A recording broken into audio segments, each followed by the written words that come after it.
For the past 25 years, I've invested in pretty much every asset class. Stocks, index funds, bonds, property, etc. Most investors focus on stocks, crypto, or maybe gold and silver in 2026, but the market that controls your mortgage, your taxes, your pension returns, your ISA growth, your cost of borrowing is the bond market. Not Bitcoin, not the stock market, not gold. Boring bonds. If you don't understand bonds, you don't fully understand money. Now, I'm a big believer in financial education and long-term investing. So today, I'm going to break down in 9 simple steps exactly how bonds work and why they quietly control your entire financial life. Step 1, bonds run the show. Most people think the financial world revolves around the stock market. The bond market is the economy's thermostat. It decides how hot or cold everything feels. Let's look at the UK. When UK gilt yields rise, mortgages go up. When gilt yields fall, mortgages fall. When yields spike, the housing market slows. When yields slide, stocks usually rise. When yields go crazy like 2022 mini budget, pensions collapse, lenders panic, mortgages are pulled. You'll probably remember that bit of chaos, Liz Truss and the mini budget disaster. That wasn't the stock market. That wasn't crypto. It wasn't Twitter or mainstream media. That was the UK bond market struggling that caused all the chaos and panic. People with pensions and mortgage applications were hit the hardest. That's why every UK investor, whether you're 18 or like 65, must understand this stuff, in my humble opinion. To be honest, I've been an investor now for over 20 years and I'm just starting to get my head around the bond market. If you are like me and you believe in financial education and long-term investing, subscribe to the channel and I'll do my best to help you with my experience. Step 2, what is a bond? If you don't fully understand bonds, maybe take some notes so the info sinks in and you actually learn it. Don't be a humper and a dumper like me at school or uni. Now, a bond is an IOU where you lend money and get paid interest. That's it. In the UK, the government issues gilts. Corporations issue corporate bonds. Council issue municipal bonds. You lend them money. They pay you interest at the end. Maturity, they give you your money back. Let's have a little look at the 4 key terms. 1, principal, the amount you lend, e.g. buying £1,000 of UK gilts. 2, coupon, basically the interest rate they pay you every year, e.g. 4% coupon equals £40 a year. 3, maturity, the date you get your money back. Could be 6 months or like 20 years. 4, yield, your real return after factoring in the price you paid. Now, obviously, this is not financial advice and I'm not regulated by the FCA. I'm just trying to help you with my investing experience with this channel. Step 3, bond prices and yields. When interest rates rise, bond prices fall. When interest rates fall, bond prices rise. This is the UK financial seesaw, if you like. Here's a simple Northern, Midlands, Scottish, London-friendly explanation.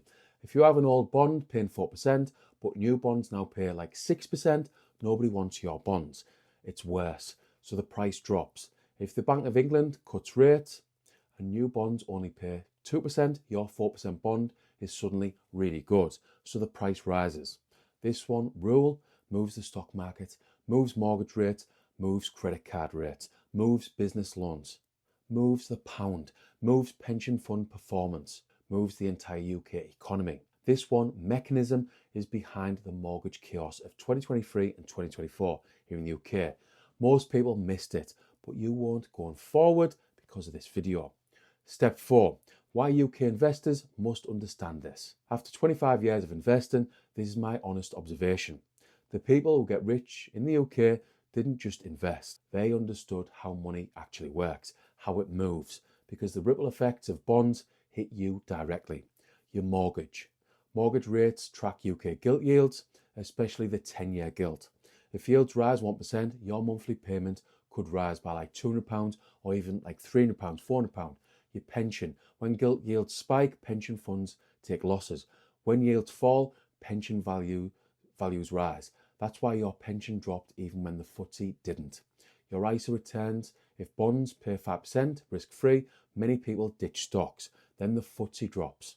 Your cost of living. Government debt means higher yields, and this means more taxes. To find out how you can be tax efficient with investing, by the way, see below for a recent video. All this means that understanding bonds is not optional if you live here in the UK. Step 5. Where UK bonds come from. Primary market, where the UK government or UK companies issue bonds to raise money. Secondary market, where normal investors like us buy and sell them on platforms like Vanguard, Hargreaves and Lansdown, Trading 212, AJ Bell, etc. Why they work like auctions. Gilts are auctioned to banks, pension funds, foreign governments, wealth managers, ordinary investors.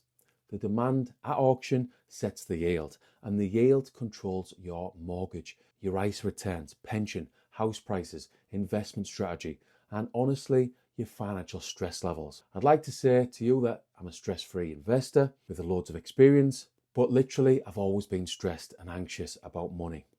Honestly, that's why this channel means so much to me.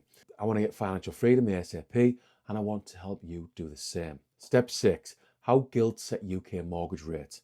This is the UK part most people never get taught. Your mortgage rate is tied to the 5-year and 10-year UK gilt yield. Not the Bank of England base rate, not inflation, not your broker, not the news. The 10-year yield. When gilt yields rise, lenders panic. Swap rates rise. Mortgage products get pulled. Rates jump. When gilt yields fall, lenders relax. Competition increases, rates drop. This is why following the UK gilt market is more important than watching the FTSE. I'm not an expert on bonds. I just want to drive that point home.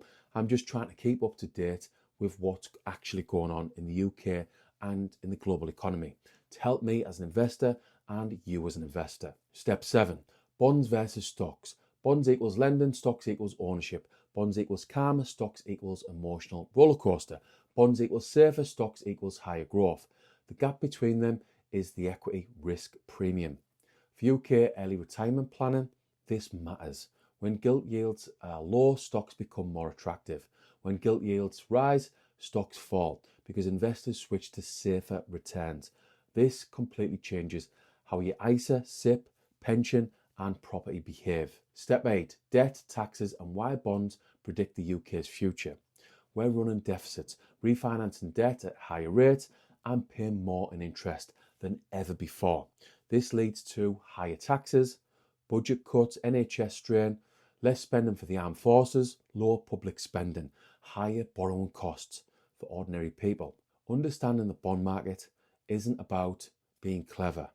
It's about protecting yourself from what's coming. Step 9. So, how do you use this as a normal UK investor? Step 1. Follow UK gilt yields. You don't need to watch the charts daily, just check weekly maybe, like monitoring the UK 5-year gilt yield or the UK 10-year gilt yield. Step 2. Use yields to predict your mortgage rate. If yields drop, fix soon. If yields spike, wait if you can. Financial education will help you to save money with your mortgage, loans, car repayments, etc.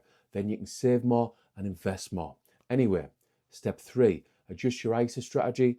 High bond yields, consider gilts or bond ETFs. Low bond yields, equities become more valuable. Step 4. Don't let fear drive your investing. Understanding this market gives you confidence. Step 5. Build your money machine. Consistent investing plus UK financial education plus long-term thinking means early retirement is possible. Not guaranteed, but 100% possible. Summary. If you made it this far, you now understand something 99% of the UK doesn't. You can't build wealth unless you understand the thing that controls every financial decision in this country, the bond market. You don't need to trade bonds. You don't need to be an economist. You just need to understand the cause and effect. And my job after 25 years of building real wealth is to help you do exactly that. Now you know what bonds actually are, you can invest accordingly with confidence. But what if you're still not quite sure how to invest? Well, see below for another recent video that will help you get ahead of 99% of people here in the UK.